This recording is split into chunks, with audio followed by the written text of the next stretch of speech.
या कार्यक्रमात अखेरच्या 2 भाषणांकडे आपण वळणार आहोत. तत्पूर्वी या पुस्तकातील एका पानाचं वाचन करताय श्री मिलिंद शिंत्रे. मी मिलिंदजींना व्यासपीठावर येण्याची विनंती करतो. नमस्कार.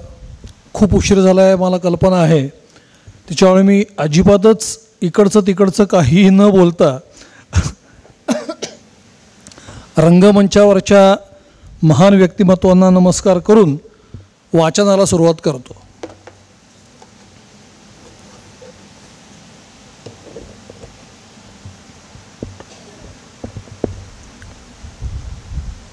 सुयोग्य श्वसनाद्वारे नादनिर्मिती झाल्यावर देखील खालील गोष्टींची गरज असते. आवाजातील उच्च नीचता, आवाजात घुमारा व गोडवा असणे, घुमारा व गोडव्याचे गरजेनुसार मिश्रण असणे. आता आवाजातील उच्च नीचता, सध्याचे प्रचलित शास्त्र याविषयी काय म्हणते ते पाहण्या अगोदर मानवी शरीर रचनेचे वेगळेपण काय आहे हे पाहायला हवे आणि ते देखील आवाजाच्या उच्च निश्चितेविषयी पदार्थ विज्ञान शास्त्राच्या नियमांचे काय म्हणणे आहे त्यासोबत बघायला हवे. आपण एका धातूच्या तारेचे उदाहरण घेऊ. तारेची लांबी कमी केली की स्वर उंच चढतो, लांबी वाढवली की स्वर उतरतो. तानपुऱ्याची तार खुंटीने पिळून सूक्ष्मतेने लांबी कमी जास्त करून म्हणजेच ताण कमी जास्त करून स्वर उंच व खाली करतात. अर्थात हे सुद्धा एका अटेम्पमध्ये करता येत नाही. खुंटी पिळताना संदर्भ स्वरापेक्षा तारेचा स्वर कमी लागला तर ती अधिक पिळावी लागते. असे करता करता तो चढला की ती पुन्हा उतरवावी लागते. अगदी सराईत तज्ज्ञाला सुद्धा एकाच अटेम्प्टमध्ये हवा तसा सूर जुळवता येत नाही. याशिवाय सूक्ष्म स्तरावर स्वर जुळण्यासाठी पुढे मण्यावर किंवा ज्वारीवर हालचाली कराव्या लागतात. आता मानवी स्वरतंतूंच्या बाबतीत पाहूया. मानवी गळ्यात तंबोऱ्यातील खुंटीचे काम थायरॉइड स्नायू करतात व घोडीचे काम अरिटेनॉइड स्नायू करतात. स्वर उंच करण्यासाठी एकमेकांच्या निकटतम आलेल्या दोन्ही स्वरतंतूंच्या जोडीला एकाच वेळी थायरॉइड स्नायूंनी खेचायला हवे आणि कमी करण्यासाठी ढिले करायला हवे. या इथे महत्त्वाची गोष्ट म्हणजे इथे एक स्वरतंतू नसतो, हे पहिलं वेगळंपण. धातूची तार बोटांनी किंवा नखींनी छेडतात. स्वरतंतूंच्या जोडीला श्वासदाबाने छेडावे लागते, हे दुसरे वेगळेपण. मानवी नाद निर्मिती हे दाबशक्तीचे रूपांतर ध्वनीत होऊन होते. मानवी स्वरतंतू हे मेटलचे किंवा धातूचे नसतात, त्यामुळे आणखी कॉम्प्लिकेशन होतं. थायरॉइड मसल्सनी एका बाजूने खेचल्यावर लांबी कमी व्हायच्या ऐवजी वाढते. इथे रबर बँडचे उदाहरण पाहावे. त्यामुळे स्वर चढायच्या ऐवजी उतरतो. तो कॉम्पेन्सेट करण्याचे कार्य अरिटेनॉइड स्नायू दुसऱ्या बाजूने खेचून करतात. एवढ्यावरच पुरले नाही तर स्वरतंतू स्वतः आणखी आकुंचन पावतात आणि अशा प्रकारे स्वराच्या उच्च नीचतेची गरज पुरी होते. एका स्वरावरून दुसऱ्या स्वरावर जाण्यासाठी धातूच्या तारेची लांबी कमी जास्त करावी लागते. तीही एका प्रयासात करता येत नाही. मानवी स्वरतंतूंच्या बाबतीत तर थायरॉइड, ॲरिटेनॉइड आणि थायरोॲरिटेनॉइड म्हणजे स्वरतंतू स्वतः या 3 स्वरतंतूंची लांबी व जाडी कमी जास्त करावी लागते. एका स्वरावरून दुसऱ्या स्वरावर जाताना इतका खटाटोप गळ्यातल्या स्वरयंत्राला करावा लागतो. वेगवेगळ्या सप्तकात वेगवेगळे स्वर लावणे म्हणजे आलाप असतील तर सावकाश, पण ताण असेल तर वेगाने. यासाठी हा खटाटोप किती कठीण आहे. तरी देखील व्यवहारात हे सगळं आपल्याला जमतंच की. कोण करते एवढी मुश्किल गोष्ट. इतकी मुश्किल गोष्ट करावी लागत नाही, करता येत नाही, ती आपणहून केली जाते. आपला मेंदू किती कमी जास्त लांबी करायची याचा प्रोग्रॅम वर उल्लेख केलेल्या स्नायूंद्वारे करून घेतो. पण आवश्यक उच्च नीचता किती करायला हवी हे कळण्यासाठी मेंदूला प्रोग्रॅम कोण देतो? याचे उत्तर आहे आत्मा. जो परमेश्वराचाच अंश आहे. इथे भारतीय तत्त्वज्ञानाचे महत्त्व फार आहे. आपलं तत्त्वज्ञान शिकवतं की अहंकार करू नये, परमेश्वराला शरण जावं, बुद्धी पुरस्सर या सर्व क्रिया करणं कठीण नाही तर अशक्य आहे. शरणागतीनं मात्र शक्य आहे. जेव्हा जेव्हा माझा आवाज चढत नाही, मी अमका तमका स्वर लावतो असं बोललं जातं, त्यामध्ये माझा, मी हे प्रथमपुरुषी एकवचनी अहम येतात आणि तेव्हा तेव्हा शरणागतीची भावना संपुष्टात आलेली असते. मग बुद्धी पुरस्सर बळानं काही केलं आणि समजा अपेक्षित स्वर लावणं जमलं तरी त्यात सहजतेचा अभाव असतो आणि याचा दुष्परिणाम स्वरतंतू व शरीरावर ताण येण्यात येतो. अशा प्रकारे ताण येणं हे दीर्घकाळ झालं तर घातक असतं. स्वरतंतूंचं सुजणं, त्यावर गाठी येणं वगैरे समस्या उद्भवू शकतात. याशिवाय भावमुद्रांवर याचा विपरीत परिणाम होतो. त्यामुळे जे काही अर्थ किंवा भाव कळवायचे, पोचवायचे असतात त्याचा विपर्यास होतो. भारतीय तत्त्वज्ञानाचं अनुसरण केलं तर या सर्व गोष्टी टाळता येतात. आपले पूर्वसुरी या बाबतीत खूप सक्षम होते. त्यामुळे त्या काळच्या दिग्गजांमध्ये आवाजाच्या तक्रारींच्या अशा समस्या उद्भवल्या नसाव्यात, असल्याच तर अपवादापुरत्या. मी या समारंभात या पुस्तकातील केवळ 1-2 पानांच्या वाचनासाठी म्हणून सहभागी झालो. ही संधी मला पारेकरांनी उपलब्ध करून दिली, त्याबद्दल मी त्यांचा अत्यंत आभारी आहे. एवढं बोलून मी आपली रजा घेतो.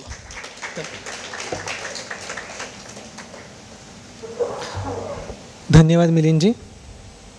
यानंतर अध्यक्षीय मनोगते. या कार्यक्रमास मान्यवर अतिथी म्हणून आपल्याला लाभलेत ते ज्येष्ठ संगीतकार श्री कौशली नामदार आणि अभिजात संगीतातलं अगदी बहुश्रुत नाव श्री आनंदजी भाटे. इतक्या पावसात आणि प्रतिकूल परिस्थितीतसुद्धा मुंबईहून तुम्ही या कार्यक्रमासाठी आपली उपस्थिती दर्शवली, याबद्दल आम्ही आपले मनपूर्वक आभारी आहोत आणि मी तुम्हाला तुमचं मनोगत मांडण्यासाठी रंगमंचावर पाचारण करतो.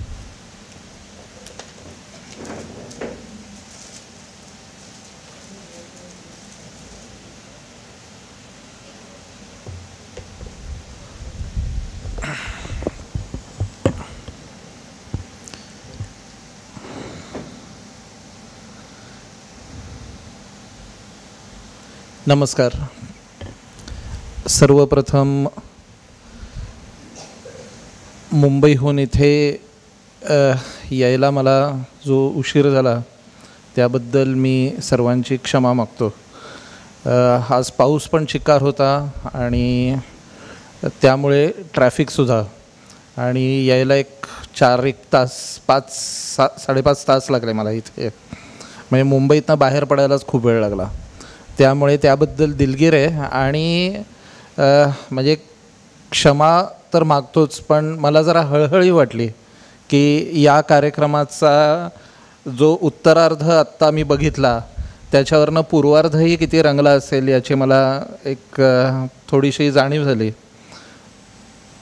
तर या सगळ्याच बाबतीत दिलगिरी व्यक्त करून मी सर्वप्रथम श्रीकांत रानडे यांचं अभिनंदन करतो की हे पुस्तक आलं, प्रकाशित झालं, आणि त्यांचं अभिनंदन करण्याबरोबर त्यांना धन्यवादही देतो की तुम्ही एक अतिशय खरं तर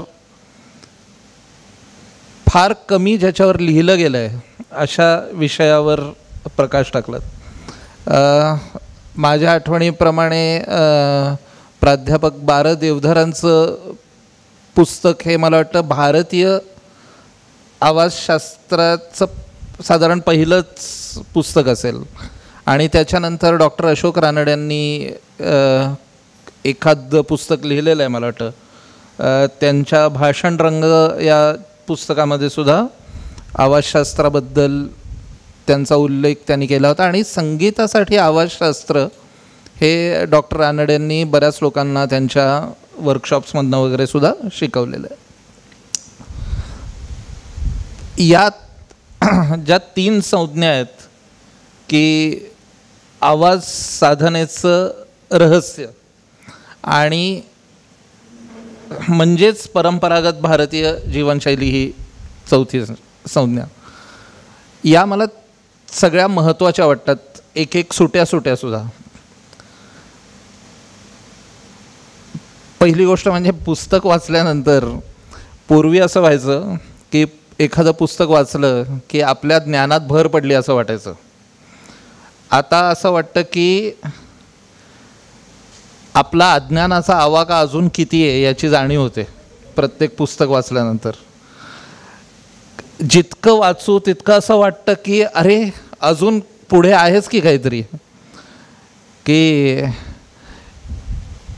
हे कळलंय असं वाटेपर्यंत त्याच्यात किती अजून कळण्यासाठी आहे याचा आवाका लक्षात येतो. आणि एका अर्थाने ते चांगलंसुद्धा आहे, कारण जगण्याची एक उर्मी तुमची त्याच्यामुळेच वाढत जाते की अजूनसुद्धा काहीतरी करण्यासारखं आहे, अजून काहीतरी शिकण्यासारखं आहे.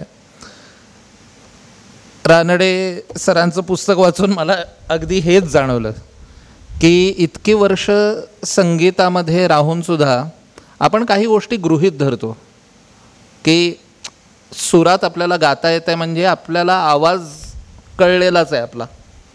तर असं नसतं. खूप गोष्टी आपल्याला बाहेर काय चाललेलं आहे हे सगळं कळतं. आणि नीलकांती यांच्या याच्यात तो जरा उल्लेख पण आला की बाहेर काय चाललं आहे हे सगळं कळतं, आपल्या शरीरात काय चाललं आहे हे आपल्याला काहीच कळत नाही. आणि त्यामुळे मनाच्या एकूण आपल्या काय म्हणतो त्याला, एक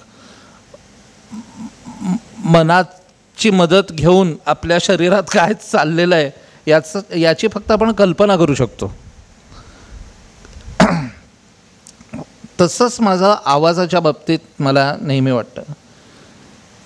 क्रिस्टिन लिंकलेटर नावाची एक मला वाटतं स्कॉटिश व्हॉइस कोच आहे. तिचं वाक्य मी कुठेतरी फार पूर्वी वाचलं होतं आणि तिने असं म्हटलं होतं की to free your voice, to free a voice is to free a person. तुम्ही आवाज मोकळा लावायला सांगितलं कोणा व्यक्तीला तर तो माणूसच मोकळा होतो. आणि हे फार मोठं सत्य आहे असं मला नेहमी वाटतं.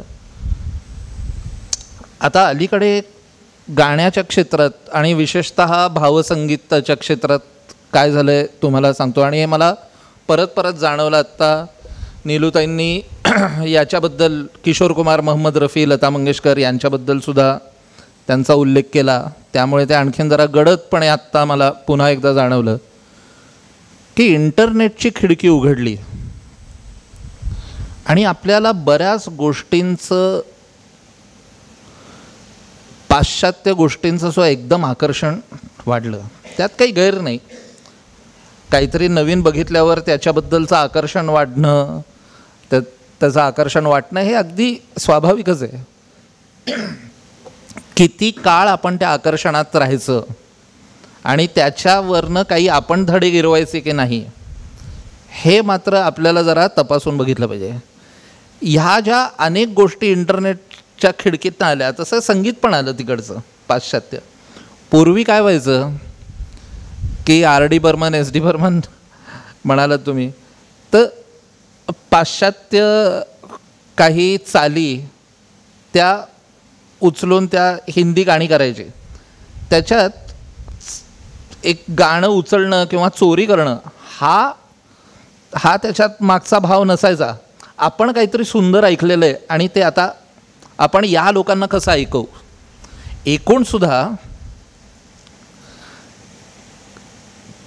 चाली चोरण्याच्या बाबतीत किंवा कुठल्याही प्लेजिअरिझम ज्याला आपण म्हणतो त्याच्या बाबतीत संगीतातले लोक जरा त्याला थोडेसे म्हणजे थोडे सूट देणारे असतात.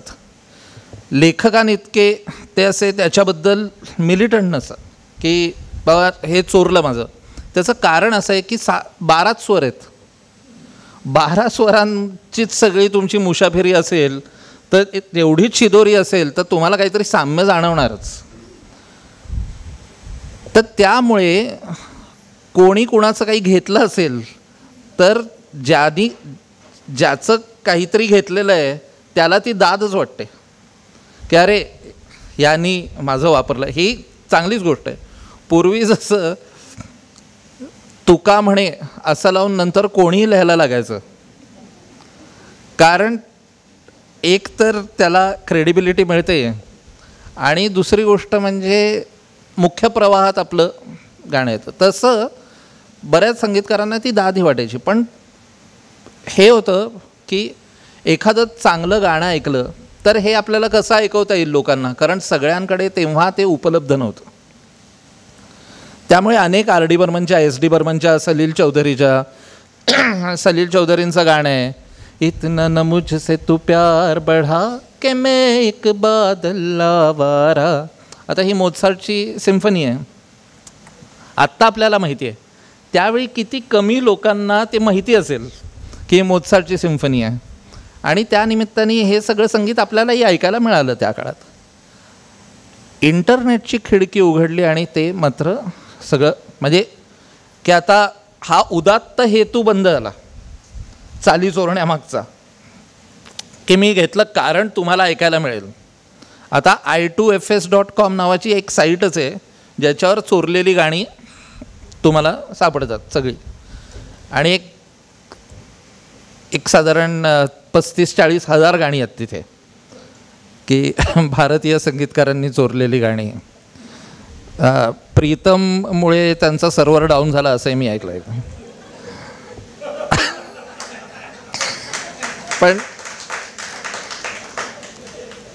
पण तो सांगायचा मुद्दा काय की तो उदात्त हेतू राहिला नाही. पण हा जो इंटरनेटची खिडकी आहे त्याचं, आणि आपण जसजसं जास्तीत जास्ती पाश्चात्य गाणं ऐकत गेलो तसं आपण बऱ्याच गायकांनी त्या ग्लॅमरमुळे असेल किंवा त्या पहिल्या एक संमोहिनी असते त्याच्यामुळे असेल, ते पाश्चात्य व्हॉइस कल्चर पण आपण घेतलं.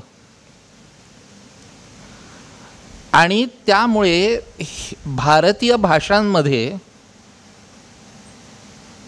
पण पाश्चात्य आवाजशास्त्राचा उपयोग करून गायक व्यक्त व्हायला लागलेत आता.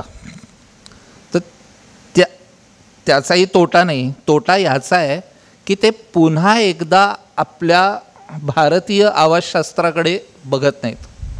अगदी साधी गोष्ट सांगतो की पाश्चात्य आवाजशास्त्रामध्ये नेझल गाणं हा एक चुकीचा पायंडा म्हणून बघितलं जातं त्याच्याकडे.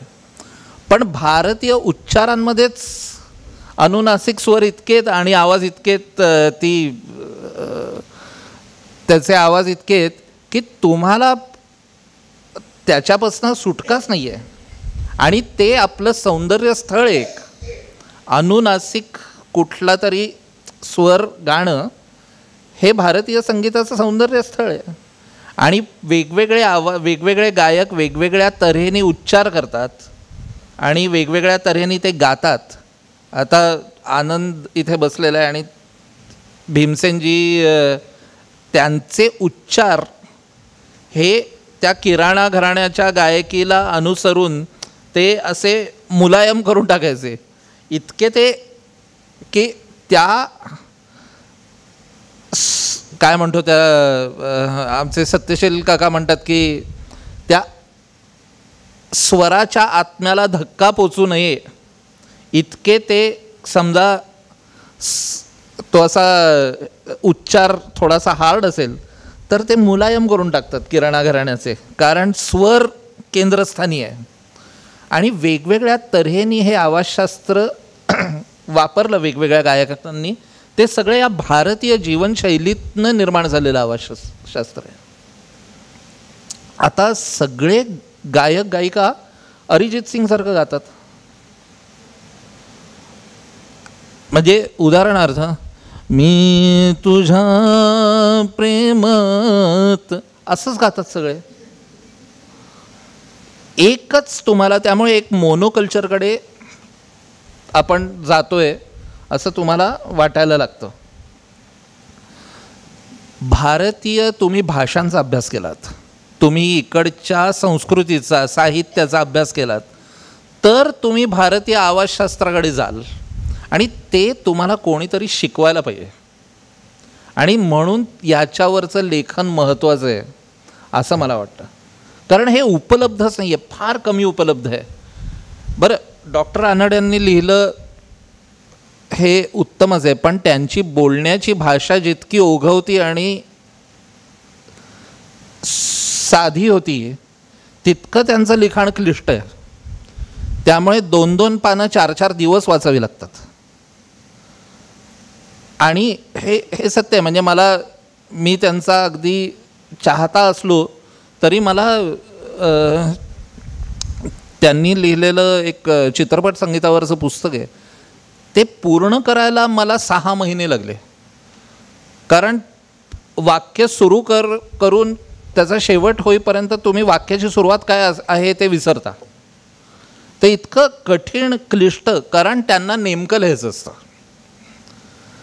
तर त्यामुळे अशा वातावरणामध्ये मराठीत आवाजशास्त्र साधनेवर एक चांगलं पुस्तक येतं जे अतिशय ओघवत्या भाषेत लिहिलेलं आहे, कळायला सोपं, जरी ते आचरणात आणायला अतिशय कठीण आहे तरी ते कळायला सोपं आहे.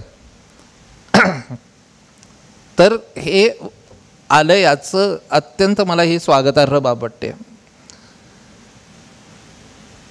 दुसरी गोष्ट म्हणजे यालाच अनुसरून की रहस्य हा शब्द, तर रहस्य हे का आहे असं मला वाटतं. तर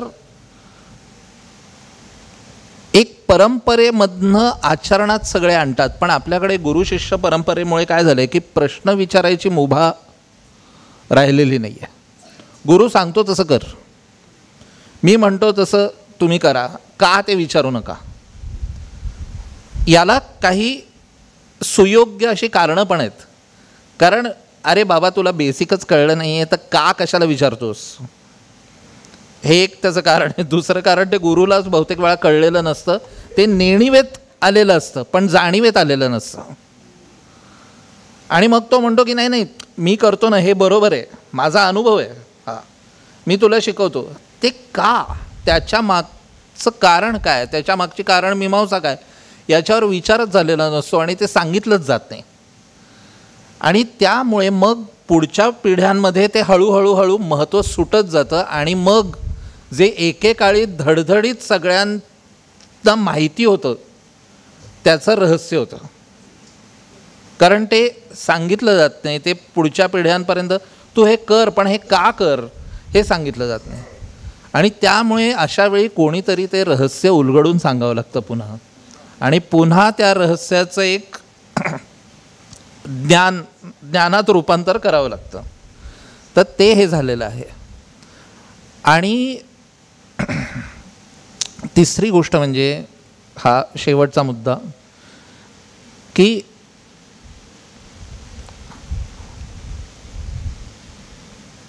आपण एकूण आपली जीवनशैली ही सगळी हळूहळू कोलाहलाकडे जात असताना कोणीतरी आवाजशास्त्र साधनेवर लिहिणारा माणूस मला एखाद्या ग्रीक नाटकातल्या नायकासारखा वाटतो. तुम्ही रोज रात्री 9 वाजता टी व्ही लावता, एकूणच टी व्ही लावता, आणि त्याच्यातला आवाजाची पातळी तुम्ही बघा की किती वरची, सगळे ओरडत असतात. आणि मी फक्त 9 वाजताच्या डिबेट्सचं नाही म्हणत आहे, आपल्या मालिकांमध्ये सुद्धा पात्र ज्या पट्टीत बोलायला हवं त्यापेक्षा 1-2-3 पट्ट्या वर बोलत असतात. मिलिंदला आणि नीलूताईंना पटकन जाणवेल ही गोष्ट, कारण मागे पार्श्वसंगीत पण असतं. आता पार्श्वसंगीत हे पार्श्वसंगीत उरलेलं नाही आहे, ते पुढे आलेलं आहे. बरं हो ना, 24 मिनिटाच्या एपिसोड्सला 25.5 मिनटं पार्श्वसंगीत असतं. का? कारण तुम्हाला आता लोकांवर विश्वास उरलेला नाही आहे याचं द्योतक येते की मी फक्त दाखवतोय आणि 2 माणसं बोलतायत तर मी ऐकू शकणार नाही, इतकं माझा अटेन्शन स्पॅनच उरलेला नाही आहे. त्यामुळे सतत आवाजातनं लक्ष वेधत राहा, तुम्हाला दचकवत राहा की तुमचं पटकन लक्ष तिथे जाईल. संगीताने तुम्हाला एक शांत केलं पाहिजे, तर उलट इकडचं संगीत तुमचा फाईट अँड फ्लाईट रिस्पॉन्स जागृत करते की पटकन काय झालं एकदम असंच सगळं जणू हे सगळे काहीतरी सिरियल हे हा एक दचकपट आहे अशाप्रमाणे सगळं चाललेलं असतं. इतका कारण त्यांना माहिती आहे की तुम्ही काय करताय, हे इतकं गांभीर्याने घेण्यासारखं नाहीच आहे. याच्यावर सगळ्यांचंच एकमत आहे, त्या निर्मात्यापासनं कलाकारांपासून प्रेक्षकांपर्यंत. त्यामुळे मग तुझं लक्ष नाही आहे तर मी सतत तुझं लक्ष वेधत राहतो. तू काहीतरी आतमध्ये करतेस तर मी पटकन एक ठॅन ठॅन ठॅन असा एक बँग 3 वेळा, आणि तो कॅमेरा पण 3 वेळा जाणार, सगळ्यांचे रंग पांढरे फटक पडणार आणि परत नॉर्मलला येणार. आता हे जे व्हिज्युअल आहे ना, तो सुद्धा एक व्हिज्युअल कोलाहलच आहे.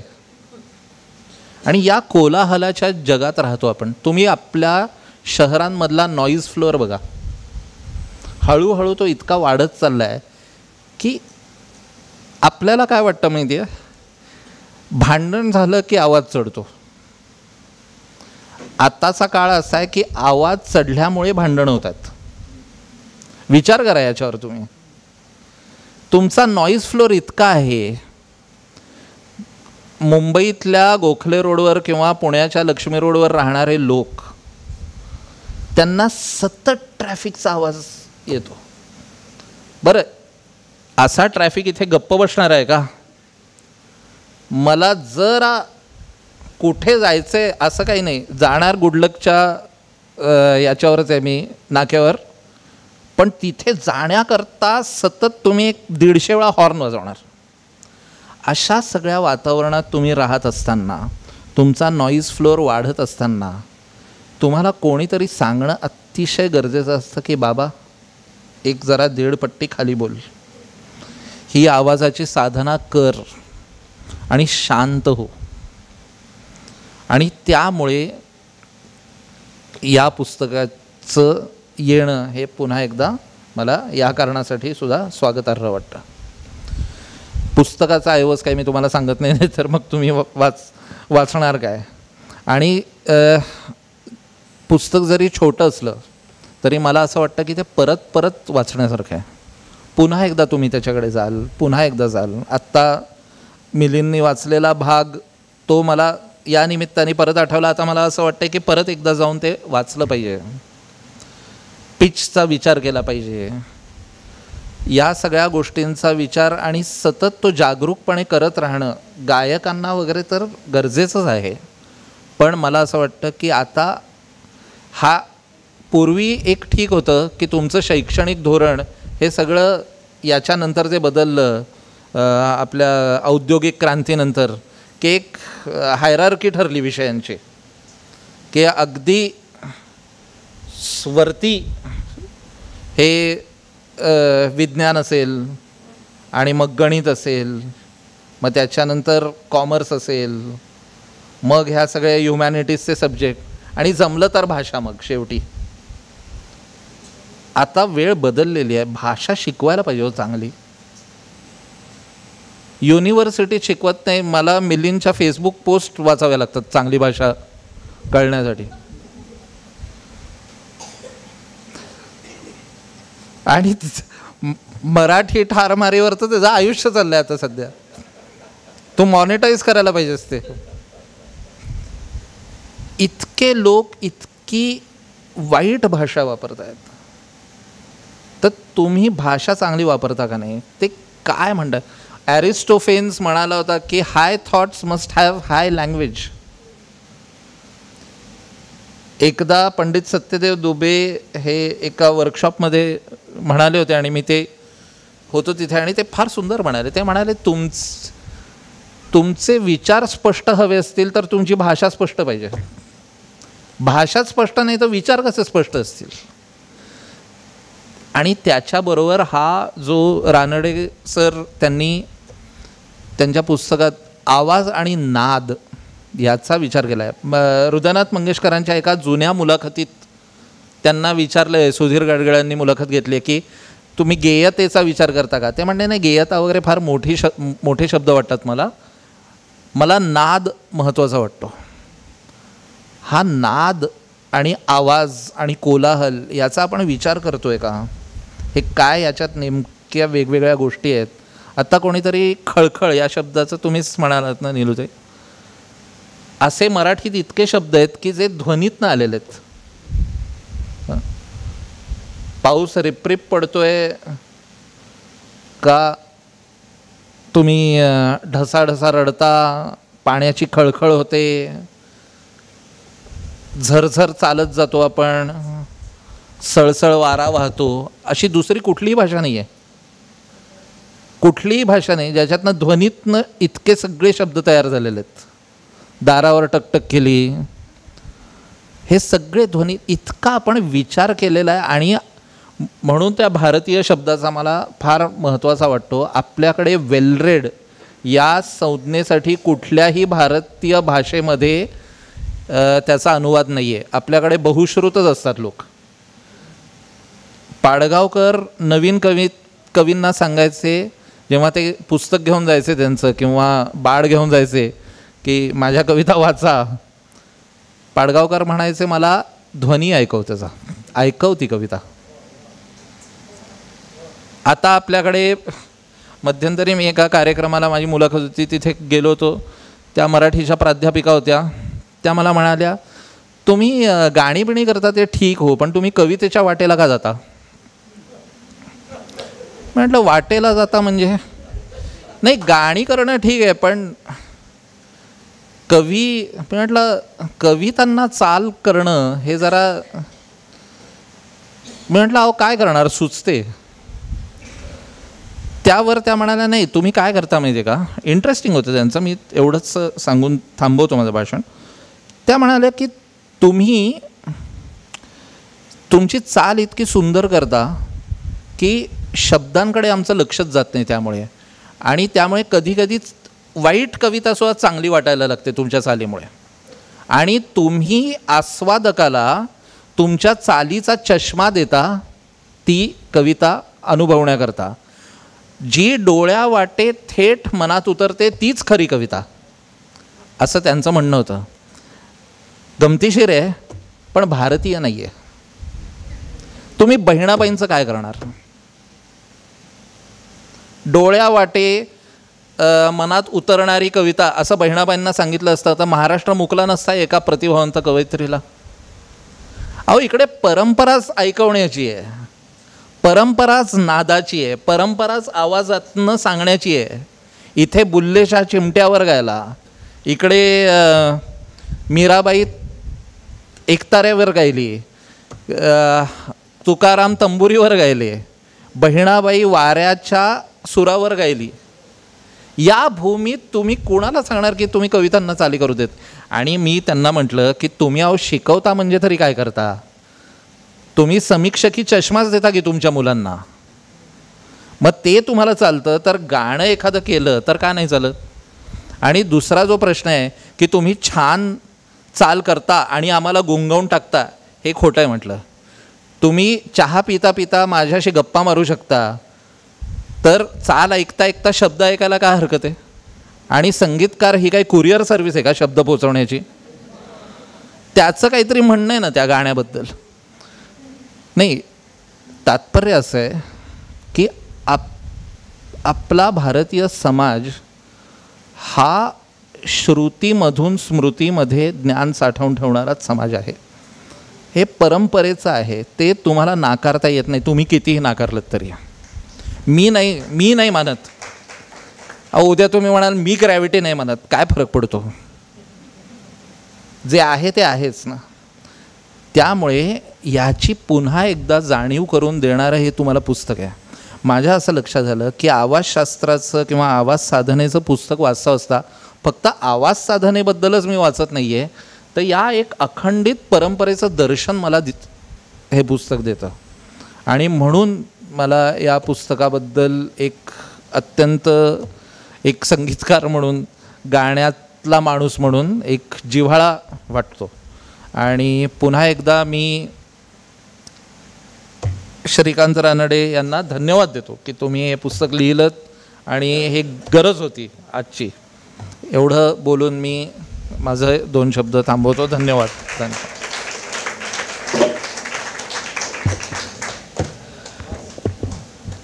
धन्यवाद कौशलजी.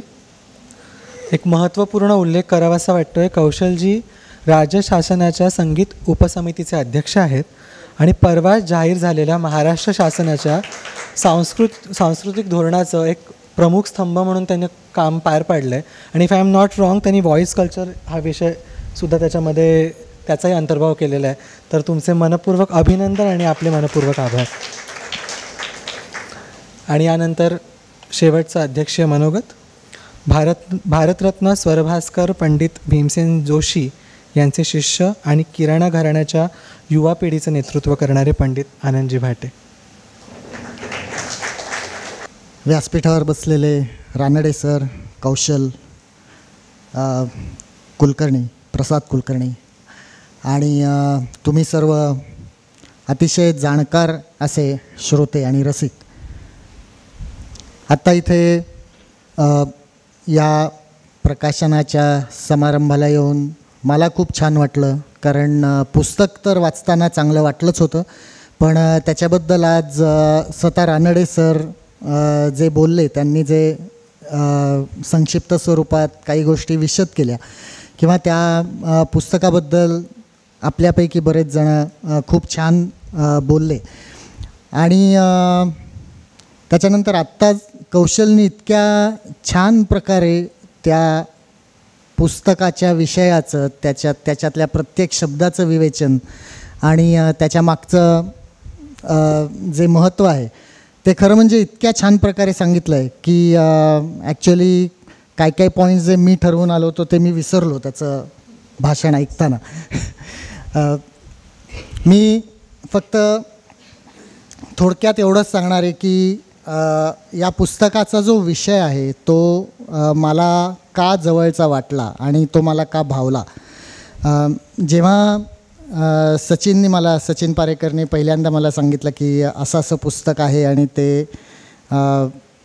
तू प्रकाशित करशील का, तर त्यावेळी हा विषय जो आहे की आवाज साधना आणि त्यातल्या ओंकाराचं महत्त्व, तर हे मला खूप जवळचं वाटलं. आणि पुस्तक वाचल्यानंतर तर ते अधिकच जवळचं वाटलं. त्याचं कारण मी सांगतो थोड्या वेळात.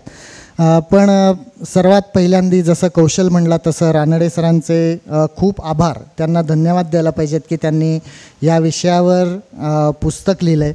आणि हा विषय खूप मोठा आहे, पण त्याच्याबद्दल संक्षिप्त स्वरूपात पण त्यातले जे महत्त्वाचे मुद्दे आहेत ते सगळे या पुस्तकात त्यांनी खूप छान प्रकारे मांडलेले आहेत असं मला पुस्तक वाचल्यावर जाणवलं.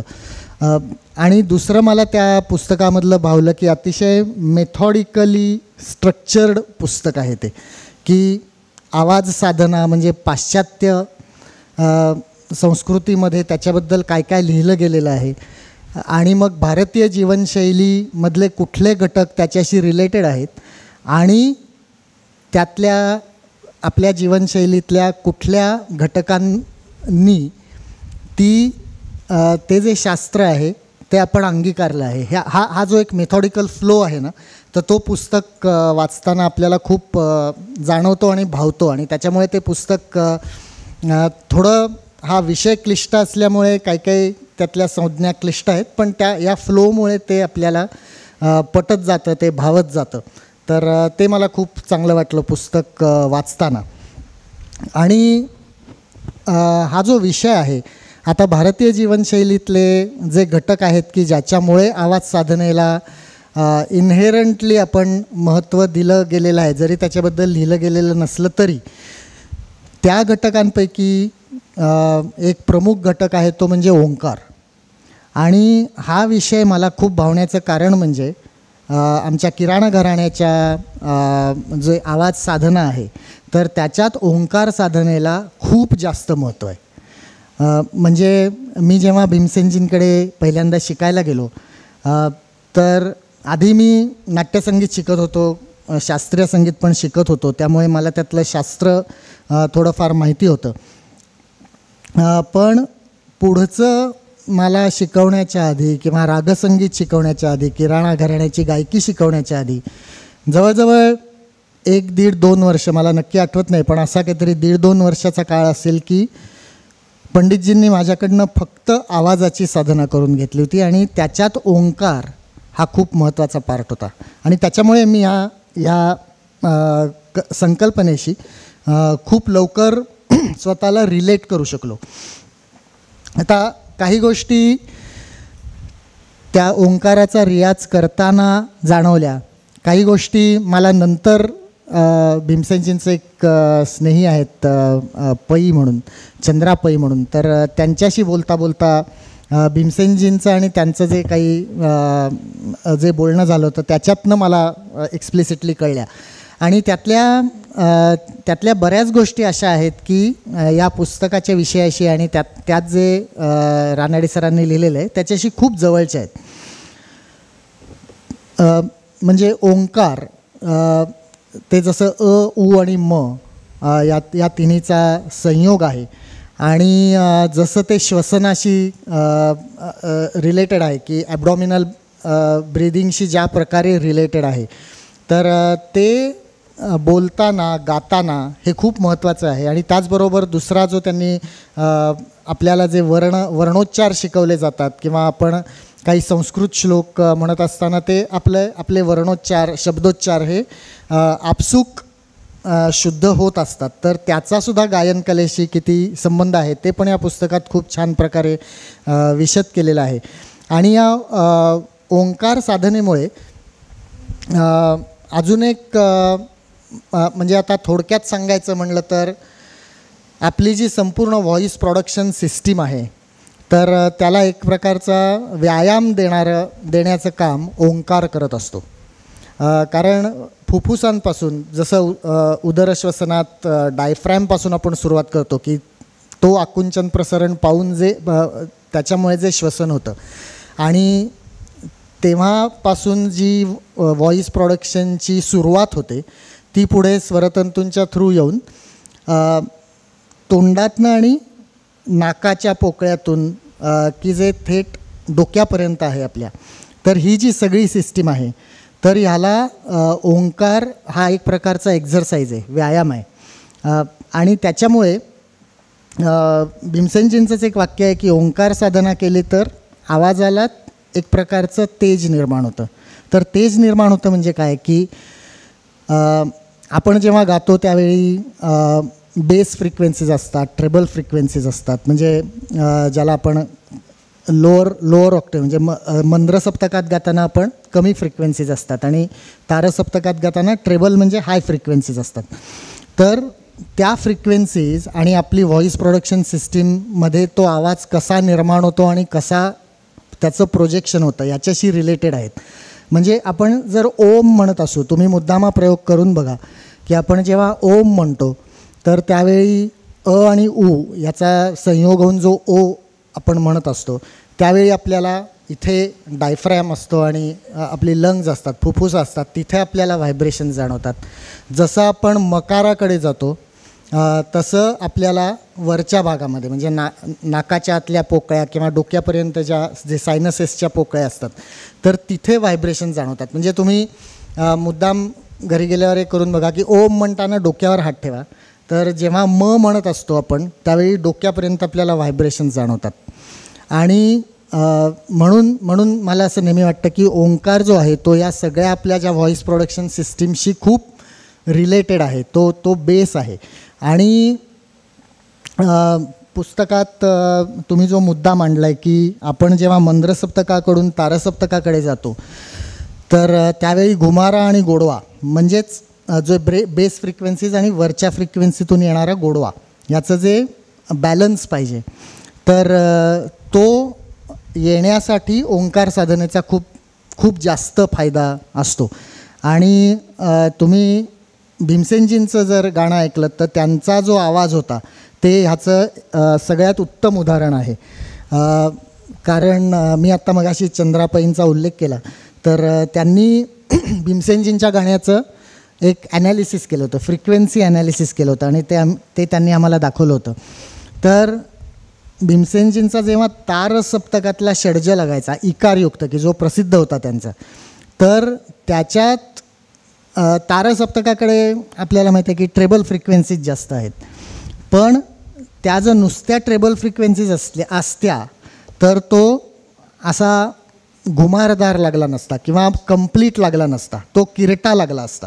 पण भीमसेनजींचा तसा लागायचा नाही. आणि ते फ्रिक्वेन्सी ॲनालिसिस केल्यावर असं लक्षात आलं की त्याच्यात जशा तारसप्तकातल्या फ्रिक्वेन्सीज आहेत तशाच, म्हणजे अतितार सप्तकापासून ते तारसप्तक, मध्यसप्तक, खर्ज या सगळ्या फ्रिक्वेन्सीचं मिश्रण त्या तारसप्तकातही होतं. ओके. तर पुस्तकात जो मुद्दा आलेला आहे की वरती आपण गातो याचा अर्थ असा नाही की घुमारा शून्य झाला पाहिजे. शून्य झाला तर ते गाणं किरटं लागतं. त्याचा बॅलन्स खाली असताना घुमारा म्हणजे बेस फ्रिक्वेन्सीज जास्त आणि तिथेसुद्धा वरच्या फ्रिक्वेन्सीज पाहिजेत, नाही तर ते खूप वृक्ष लागेल.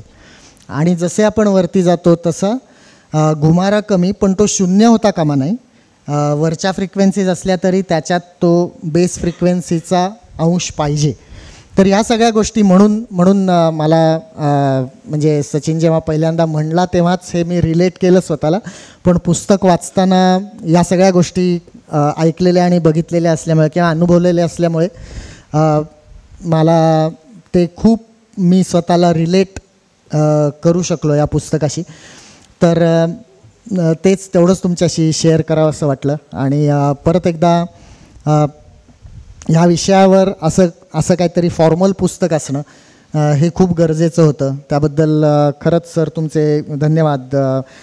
हे पुस्तक प्रकाशन केल्याबद्दल, कारण शास्त्रीय संगीतावरचं पुस्तक प्रकाशित करणं याच्यात हे एक धाडस आहे असं मी म्हणेन. आणि हे कार्य प्रसाद कुलकर्णी इतके वर्ष करतायत,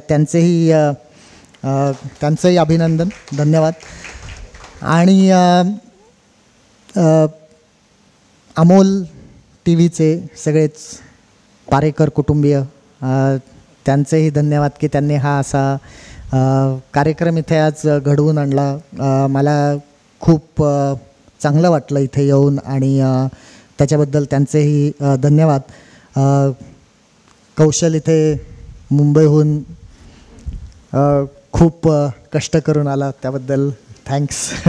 आणि तुम्हा सर्वांना धन्यवाद की तुम्ही खूप चांगल्या प्रकारे हा कार्यक्रम ऐकताय. त्यातले म्हणजे थोडासा विषय क्लिष्ट असूनसुद्धा आपण खूप चांगल्या तऱ्हेने ऐकताय म्हणून हा कार्यक्रम यशस्वी झाला. त्यात तुमचाही तेवढाच सहभाग आहे असं मी जरूर म्हणेन. इथेच थांबतो. धन्यवाद.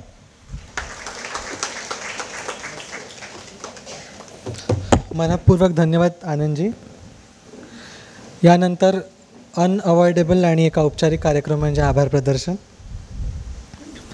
आयोजक अमोल टी व्ही, उपस्थित सर्व मान्यवर अतिथी, ज्योत्स्ना भोळे सभागृह, संस्कार प्रकाशन आणि उपस्थित सर्व रसिक प्रेक्षक ज्यांच्याशिवाय हा कार्यक्रम शक्य झालाच नसता, आपल्या सर्वांचे मनपूर्वक आभार. एक महत्त्वपूर्ण माहिती म्हणजे या कार्यक्रमानंतर हे पुस्तक आपल्याला विक्रीसाठी बाहेर उपलब्ध करून दिलं आहे प्रसादजींनी, तर आपण सर्वांनी त्याचा लाभ घ्यावा.